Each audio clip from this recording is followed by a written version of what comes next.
So according to Ayurveda, each of us have a particular type of constitution or a combination of constitutions, which are called doshas in Ayurveda. So you can be Vata, Pitta, Kapha, or a combination of those three types, which are again derived from the 5 elements and a combination of those elements. Right. So when you are working with someone who is basically a person who can be, say, for example, a Pitta dosha, which is a fire and a water combination. Someone who is this particular type of combination is usually, again, very fiery as per the element itself, may be more prone to digestive distress, etc., which may be caused more due to indigestion, etc. So for such people, if I make them do a lot of rounds of Surya Namaskar, it's going to increase the acidity in their system. Right. It's not going to work for them as well as maybe if I would make someone who is a Kapha dosha, which is like a more earth and water element, to be able to sort of gradually build up on their Surya Namaskars, which would work much better for them than it would work for someone who is a person who has But can you shift from one dosha to another? So you are usually born with a particular type of constitution, and then there can be imbalances in that constitution. So you may be a Pitta dosha, but you may be having a Vata imbalance. For example, I may be someone who is, say, hot-headed, or I have a particular physical structure. All of these contribute to the dosha that you are born with, or the natural constitution you have, which is also something that comes down, right? For example, like, because your parents have a certain structure, you will kind of, genetically maybe predisposed to that kind of structure, that kind of digestion, that kind of food that has been going down in the family tree.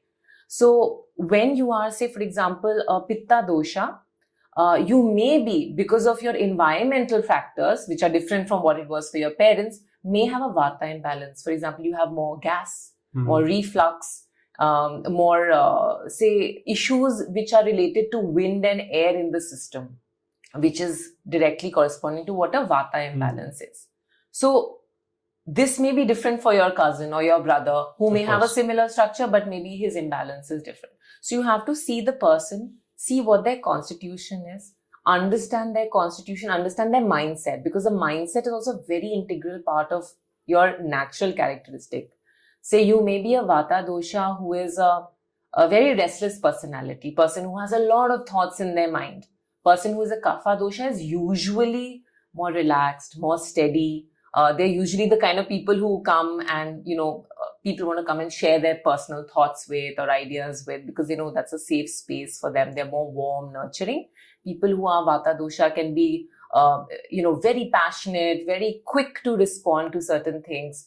So in that case, they would need more grounding foods, more grounding yoga practice, a longer routine before bedtime to sleep, because, it takes them time to kind of wind down and they can't suddenly switch on and switch off.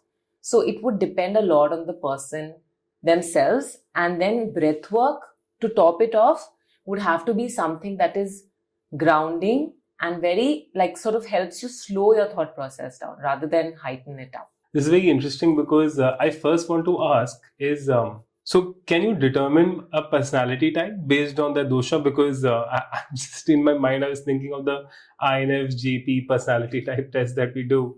I mean, based on someone's dosha, can you predict their behavior to a certain extent? I mean, that is what Ayurvedic doctors do. So according to Ayurveda, there are more than around 88 different types of pulses. Okay. So they basically do something called your Nadi Pariksha, where they kind of hold your pulse and they kind of diagnose which dosha you are. Which of the three? So it's basically the pulse which will determine my dosha. And I can't be... But they also observe you. So can I be a bit of all doshas, or it's there one? There is 3 dosha also, where you can have enough of those, all 3 elements. Right. So you can be 2, you can be 3, or you can be 1. Okay. So there are a lot of permutation combinations, where again, each of the 3 doshas are determined by 2 elements each. So there is your Vata dosha is basically wind and space. You have Pitta, which is fire and water, and then you have Kapha, which is earth and water. So, but that's why I'm asking, through breath work, is there a dosha which is more superior to the other one? If you had to say the healthiest person, like a very healthy person, can he have any one of those doshas and still be one of the healthiest people? Absolutely, because the idea is to be able to balance out the Negatives. imbalances. Okay. So whatever there is, like whatever you're born with, like there are certain predetermined conditions that we're all born with, right? And we can find the optimal health within those parameters. So we have to try and find that steady point with whatever factors that we have in hand, plus being able to make the choice to kind of create a schedule for ourselves that we are optimizing whatever we do currently have.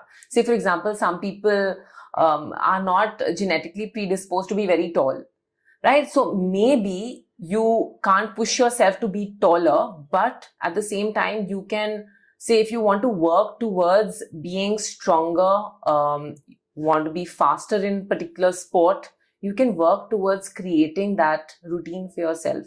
So say, for example, if you're playing basketball or you're running, the kind of things that you would need for each of those things would be different.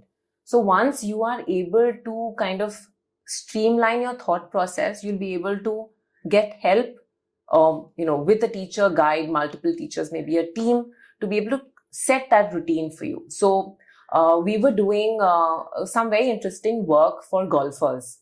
And we were working with the Golf Academy, for a couple of years, where we were taking young people, working with young people who are becoming professional golfers and helping them understand their own mindset and their own, thought patterns, and working with them to come to that point. The goal is the same for everyone, which is to be able to get the best score on those 18 holes. Yeah. And the need for each of those students was different. So you do have a group setting where you can do general things, where you can work with them on certain things which will work for everybody. So like I said, there were 3 basic categories the breath work is kind of divided into. Your balancing breathing, like a balancing pranayams, heating pranayams, and cooling pranayams. So heating and cooling, usually we want to fine tune for each person, but balancing pranayams are general and they can be done. Like everybody across the board can do them no matter what issue they have or what challenges they have. So something like an anulom vilom that you've heard so many people do is something that everybody can do.